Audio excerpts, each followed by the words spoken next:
Hello students, आज हम हिंदी का एक टॉपिक पढ़ेंगे अलंकार।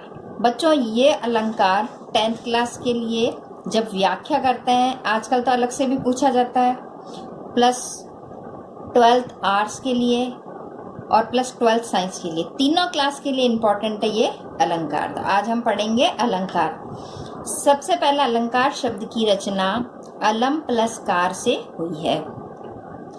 अलंकार शब्द का अर्थ है आभूषण। आभूषण का अर्थ है भूषित करने वाले या शोभा बढ़ाने वाले।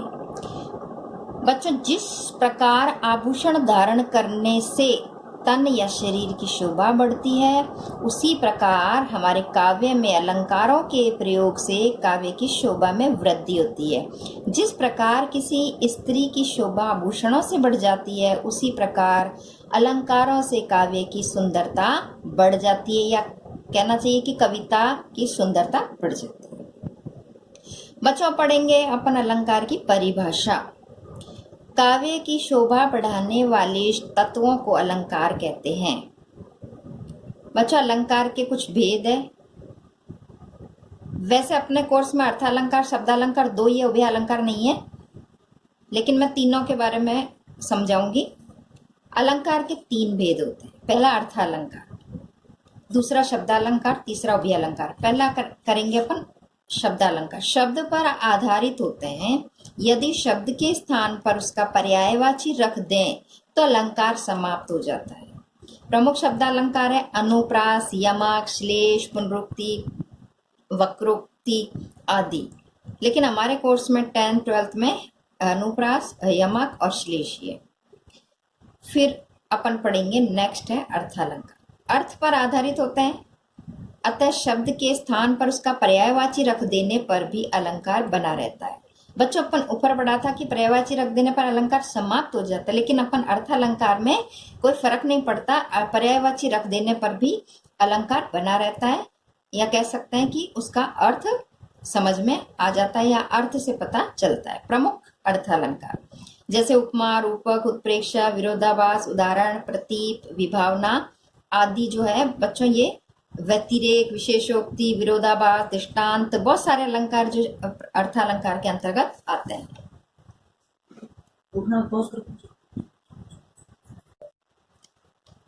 तीसरा अलंकार है उभय अलंकार। उभय अलंकार शब्द और अर्थ दोनों पर आश्रित रहकर दोनों को चमत्कृत करते हैं। लेकिन बच्चों, ये उभय अलंकार कमी आते हैं जब एमए करते हैं साहित्य में, तब इसकी आवश्यकता होती है। तो आज पढ़ेंगे हम सबसे पहले शब्दालंकार के बारे में। पहला है अनुप्रास अलंकार। एक ही वर्ण की, बच्चों ध्यान देना, ये वर्ण की आवृत्ति होनी चाहिए, शब्द की नहीं। शब्द की आवृत्ति होती है यमक में। एक ही वर्ण की एक से अधिक बार क्रम से आवृत्ति होती है, उसे अनुप्रास अलंकार कहते हैं। पहला उदाहरण है, देखो यहाँ पे भ वर्ण की आवृत्ति हो रही है, मैंने भ पे अंडरलाइन की हुई है। भव्य भावों में भयानक भावना भरना नहीं।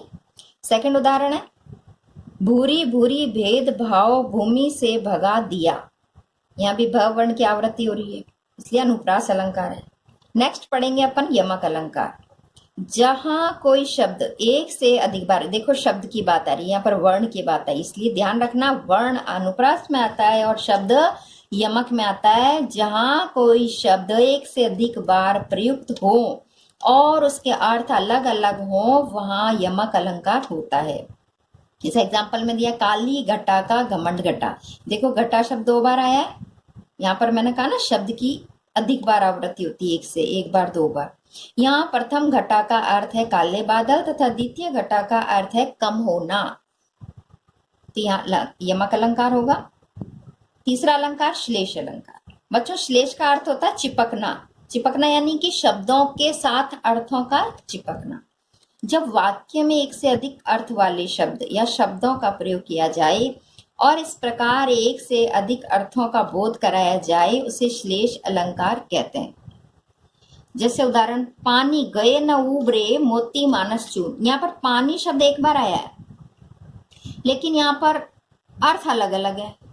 यहाँ पर श्लेष और यमक में जब अंतर पूछा जाता है क्या है, तो यहाँ शब्द अनेक बार आता है, यहाँ शब्द एक बार आता है, यहाँ अर्थ अलग अलग होते हैं, यहाँ पर भी अर्थ अलग होते हैं। तो अर्थ अलग अलग होते हैं, ये तो समानता हुई, और यहाँ पर शब्द अनेक बार आता है, यहाँ पर एक बार आता है, ये इसका अंतर हो गया। जब भी पूछे श्लेष यमक में अंतर तो बता देना। जब वाक्य में एक से अधिक अर्थ वाले शब्द या शब्दों का प्रयोग किया जाए और इस प्रकार एक से अधिक अर्थों का बोध कराया जाए, उसे श्लेष अलंकार कहते हैं। पानी गए न उबरे, मोती मानस चून। यहाँ पानी शब्द का अर्थ मोती के लिए चमक आया है। यहाँ सेकंड में पानी शब्द का अर्थ अगर मानस से लगाएं तो इज्जत या सम्मान मनुष्य का। पानी शब्द का अगर तीसरे चून के साथ अर्थ लगाया जाए तो प्रयोग आता है जल का। नोट यहाँ पर नोट करके मैंने लिखा भी है। यहाँ पानी के 3 अर्थ हैं, मोती के साथ चमक, मनुष्य के साथ इज्जत या सम्मान, और चून के साथ जल का प्रयोग हुआ है। अब सेकंड पढ़ेंगे अर्थालंकार। इसमें पढ़ेंगे सबसे पहले उपमा अलंकार। जब किसी वस्तु या व्यक्ति की विशेषता दर्शाने के लिए उसकी समानता उस गुण में बढ़ी हुई हो, किसी अन्य वस्तु या व्यक्ति से की जाती है, वहां उपमा अलंकार होता है। उदाहरण दिया, सीता का मुख चंद्रमा के समान सुंदर है। यहाँ पर बच्चों वाचक शब्द है, उप में उपमान वाचक शब्द समान धर्म। तो बच्चों यहाँ पर ये उप में उपमान वाचक शब्द समान धर्म, ये बच्चों 3-4 जो है अंग है उपमा के। नीचे पढ़ेंगे अपन। इसकी पहचान या कह सकते हैं वाचक शब्द कौन कौन से हैं देखें, जिससे हम पहचान सकते हैं परीक्षा में एग्जाम्पल आए तो। जैसे एग्जाम्पल में आ जाए बीच में सा, से, सी, सम, समान, सदृश्य, सादृश्य। ये समान शब्द यहाँ पर आया भी है, चंद्रमा के समान सुंदर। तो अब पढ़ेंगे अपन उपमा के अंग। सबसे पहले उपमेय, जिस व्यक्ति या वस्तु की समानता की जाती है उसे उपमेय कहते हैं। उपयुक्त उदाहरण में सीता उपमेय है। उपमान, जिस प्रसिद्ध वस्तु या व्यक्ति से उपमेय की समानता की जाती है उसे उपमान कहते हैं। उपर्युक्त उदाहरण में चंद्रमा उपमान है। वाचक शब्द, जिस शब्द विशेष से समानता या उपमा का बोध हो उसे वाचक शब्द कहते हैं। उपयुक्त उदाहरण में एक के समान वाचक शब्द है। समान धर्म, उपमेय और उपमान में गुण समान पाया जाता है या जिस सामान्य गुण की समानता की जाती है उसे समान धर्म कहते हैं। सुंदर, यहाँ पर समान धर्म है। उपयुक्त उदाहरण में सुंदर समान धर्म है। दूसरा पढ़ेंगे अर्थालंकार में रूपक अलंकार। जब एक वस्तु पर दूसरी वस्तु का अभेद आरोप किया जाए, अर्थात जब एक वस्तु को दूसरी वस्तु का रूप दिया जाए तो रूपक अलंकार होता है। अगर सेकंड परिभाषा अपन समझे तो वो थोड़ी कठिन है, जो सरल लगे वो आप कर लेना। जहां उपमेय पर उपमान का भेद आरोप किया जाता है वहां रूपक अलंकार होता है। उदाहरण है, अंबर पनघट में डुबो रही तारा घट उषा नागरी। यहाँ पर आकाश रूपी पनघट में उषा रूपी स्त्री तारा रूपी घड़े डुबो रही है। यहाँ आकाश पर पनघट का, उषा पर स्त्री का और तारा पर घड़े का आरोप होने से रूपक अलंकार है। बच्चों इसकी भी पहचान है। इसकी पहचान ज्यादा कुछ नहीं है, एक योजक शब्द लगा होता है। ये योजक शब्द जो है, योजक चिन्ह जो है उसका साइन यहाँ पर दिया हुआ है। इस तरह का जो है दिया होता है, जैसे 10th क्लास में दीपक, जे जग मंदिर सुंदर दीपक में दिया हुआ है जो है, ये संसार है, ये मंदिर के समान है। संसार रूपी मंदिर, रूपी लगाने से रूपक अलंकार होता है, तो इसका अर्थ होता है रूपी। तीसरा है उत्प्रेक्षा अलंकार। उपमेय में उपमान की कल्पना संभावना होने पर उत्प्रेक्षा अलंकार होता है। जैसे यहाँ दिया हुआ उदाहरण, सीता मुख मानो शब्द है, चंद्र है। सीता मुख मानो चंद्र है। यहाँ पर सीता उपमेय है, चंद्रमा उपमान है। उपमेय और उपमान की बात की जाए, लेकिन कल्पना या संभावना उसके लिए शब्द आया मानो। यानी कि जैसे हम 10th क्लास में पढ़ते थे और कहते भी थे सर कि मानना कि x बराबर 1 y बराबर 2, मानना की, तो यहाँ पर भी मानना है बच्चों। नोट में लिखा भी है कि जब एक वस्तु में दूसरी वस्तु की संभावना की जाए, अर्थात एक वस्तु को दूसरी वस्तु मान लिया जाए, तो वहां उत्प्रेक्षा अलंकार होता है। उदाहरण, नेत्र मानो कमल है। नेत्र वास्तव में कमल नहीं है, परंतु मान लिया है कि वे कमल है। पहचान में भी ऐसे शब्दों का प्रयोग है। इसकी भी पहचान में कुछ शब्द प्रयोग किया जाता है, जैसे जनु मनो, जानो मानो, जनऊ मनो। बच्चों जनऊ मनो जो शब्द है अवधी भाषा का है, जो तुलसी की पंक्ति में अपन ज्यादातर पढ़ते हैं। नेक्स्ट है चौथा है मानवीकरण अलंकार, जहां जड़ वस्तु यानी कि जो निर्जीव वस्तु है या प्रकृति की जो चीजें हैं उन पर मानवीय चेष्टा, क्रिया या गुणों का आरोप किया जाता है, वह मानवीयकरण अलंकार होता है। इसका एग्जाम्पल पढ़ेंगे। फूल हंसे कलियां मुस्काई। यहाँ फूल का हंसना, कलियों का मुस्कुराना मानवीय क्रियाओं के समान है।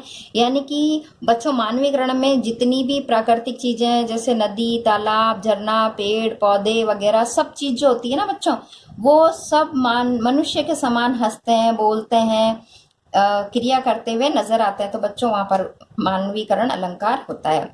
पांचवा नेक्स्ट विरोधाभास अलंकार, वास्तविक विरोध न होते हुए भी जहां विरोध का आभास प्रतीत हो वहां विरोधाभास अलंकार माना जाएगा।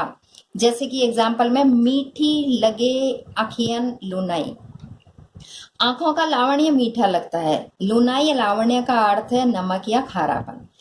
खारापन मीठा लगता है, यह विरोध है, पर वस्तुतः विरोध नहीं, क्योंकि लुनाई या लावण्य का अर्थ यहाँ नमक का खारापन नहीं है, किंतु फिर भी यहाँ सुंदरता प्रतीत होती है।